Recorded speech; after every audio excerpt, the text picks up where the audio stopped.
Get ready to interact with people in the know in today's edition of Church Alive.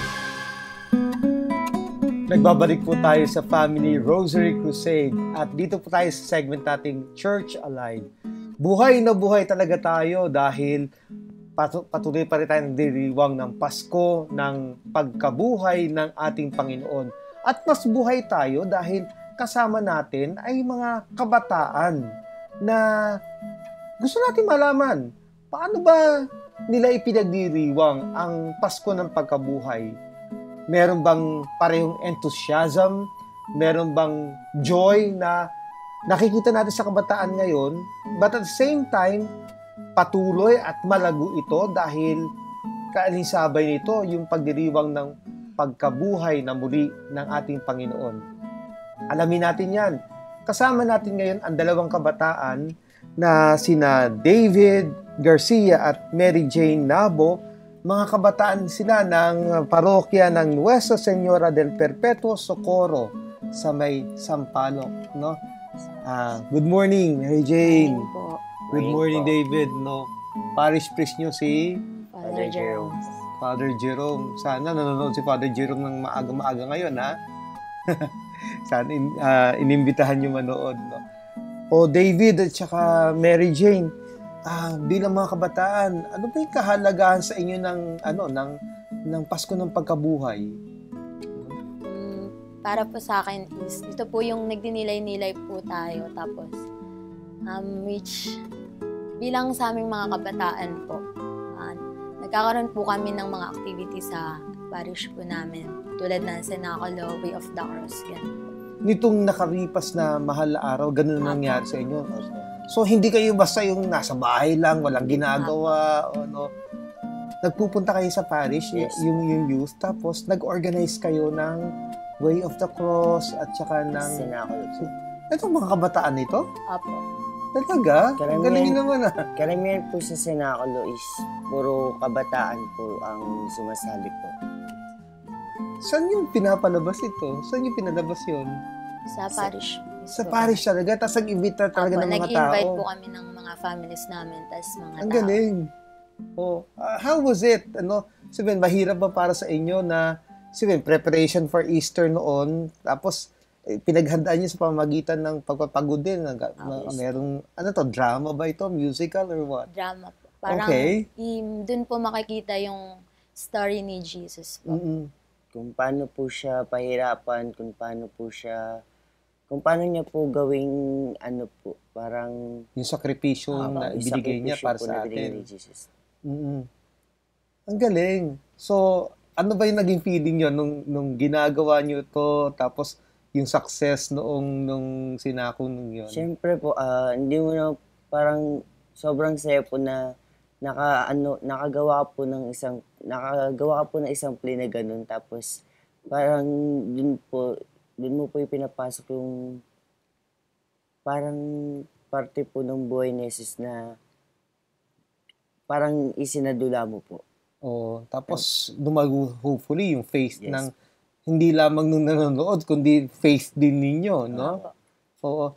So, parang alam mo, iniisip ko di parang Easter experience din yan. Kasi pagkatapos ng lahat, napapabuntong hinang ay, naku, natapos na yung lahat ng pagod, lahat ng hirap, lahat ng mga problema dumating, parang Easter din sa inyo yan. Di ba? Kasi, parang si Jesus, di ba, nagpasa ng krus, namatay sa krus, pero hindi natapos doon, no? Muling nabuhay, no? So, kayo, ganun yung karanasan nyo. Opo. So, that becomes an Easter experience sa inyo. Yun yung Easter para sa inyo, no? Sa parokya nyo, no? Buhay na buhay ba kabataan? Opo. Paano nyo masabing buhay na buhay kabataan? Kasi po, lagi pong may activity. Meron pong, tuwing Saturday po, may Black Rosary po. Hindi yan po Saturday, minsan din po may Monday. Kabataan to, ha? Opo, kabataan. Nagwa-Black Rosary Yes kayo. po. Yung Black Rosary na po yun, nililipat po sa iba't ibang bahay po. Oh, Tas pero basically, nagro-rose- kabataan na gumagawa. Yes po. Nagro-rosary po kami kasama po yung family sa may-ari ng bahay po. Ang galing naman. So talagang um, you really make it part of your like apostolate, no, Yes. bilang kabataan. Ano pa ibang mga ginagawa niyo sa parokya? Yung nakaraang Holy Week, yung pas na ano po, kami rin po nag-ayos ng para po sa salubong. So ini-entrust sa inyo ng inyong parish priest yung mga gawain ito talaga. Yes. So ibig sabihin may tiwala ng husto ang parish priest ninyo sa inyo. Nararamdaman niyo yung tiwala niya sa inyo? Opo. Chef ako. Parang di but it is true na that he allows you to work in the parish. That's great, ano?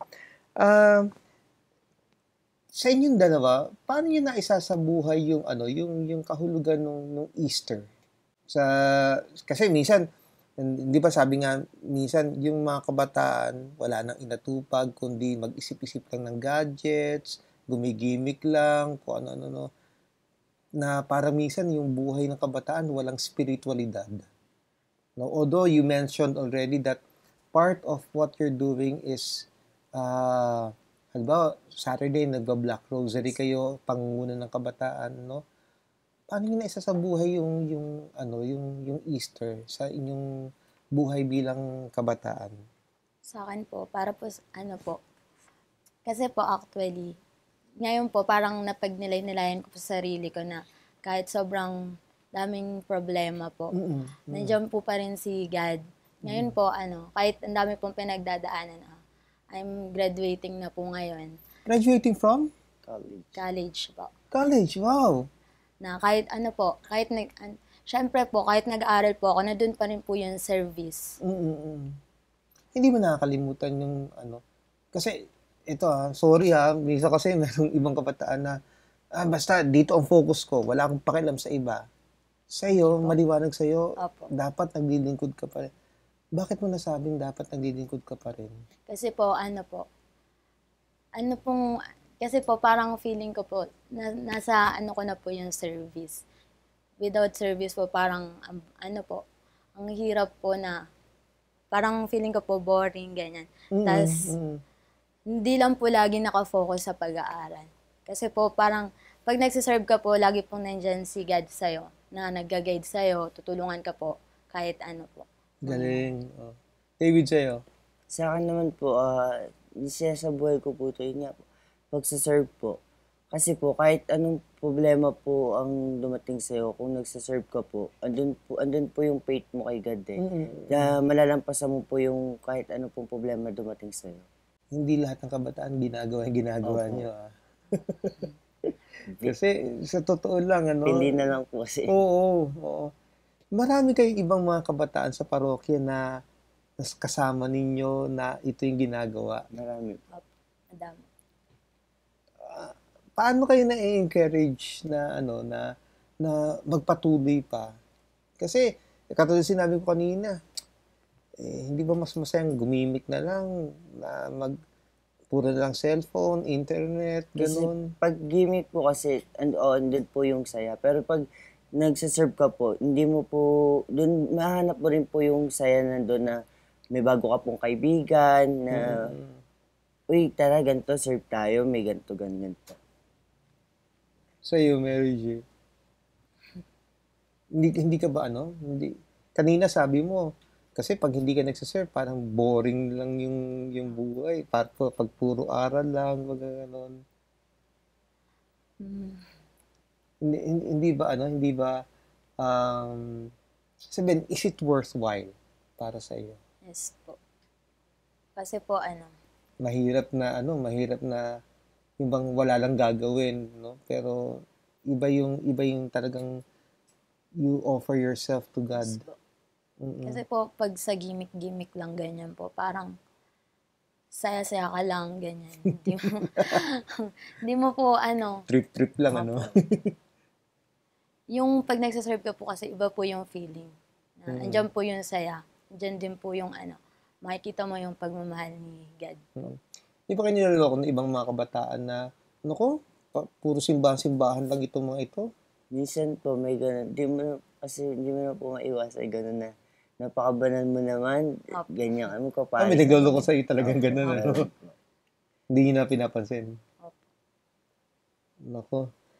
Maganda yan, ano, na we have young people still, no, committing themselves to God, ano, in their ways of serving, no. Yes po. Alam ko hindi madali sa inyo yung humarap sa camera, no.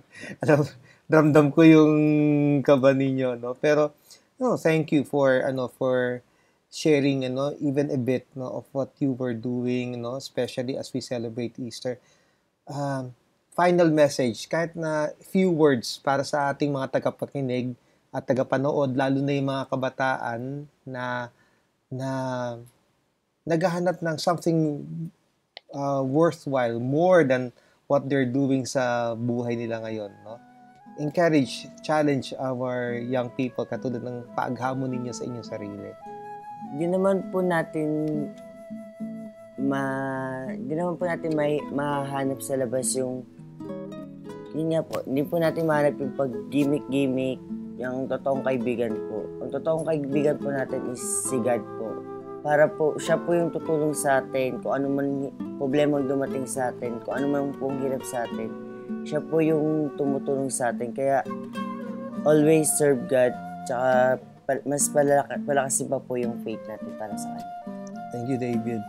Sa inyo naman, Mary Jane.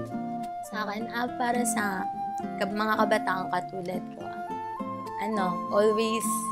always have faith to God. Kasi siya lang yung laging nandyan. Siya yung best friend na laging magagabi at magsusuporta sa atin kahit anumang problema ang tinatak natin sa buhay. Nawa magsilbi tayong Good inspirasyon para sa mga kabataan po. Ihikayat natin ang bawat isa na magkaroon ng pagkakaisa na maging mabuting ehemplo ng mga kabataan. Okay. Maraming salamat, Pakibati naman ako sa inyong parish priest na si Father Jerome. Sabi mo, pagbati mula kay Father Joel, ha? At pagpatuloy nyo, no? Really, I encourage you, David, Mary Jane, continue with what you're doing and become really a model youth for our times today. Ha? Magbabalik po ang Family Rosary Crusade makalipas ang ilang paalaala.